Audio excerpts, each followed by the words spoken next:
The RSF report actually talks about this decade that will it's almost an existential decade. The challenges are going to increase for journalists around the world. And you've described, we both know we've talked about this a lot in terms of what we're facing, the challenges that we face. Where do you get the courage? What advice would you give to others who may want to step back?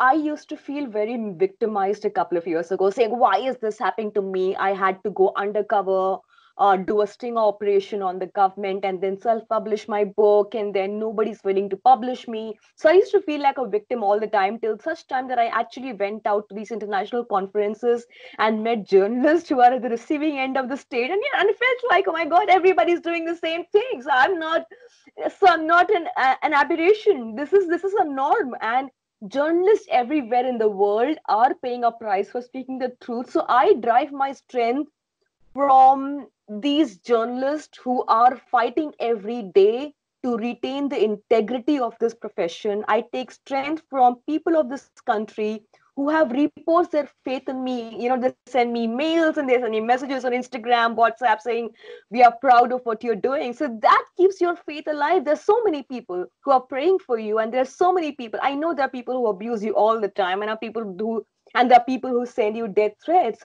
But there are equal number of people who love you and who support you, including your family members who have been at the receiving end of this, but they still support you. And when you see the injustice around you, you know that it's easy. The easiest thing is to run away from the country, take a fellowship, which I have been offered so many times, take a fellowship, move out of the country. It's the easiest thing to do. But to stay back in your own country and fighting for what is right and fighting for your own people, I think that's the right thing to do. And the love that I get from people of this country who genuinely believe in the idea of the world's largest democracy or secularism, I think that's what keeps me going. The idea of justice keeps me going.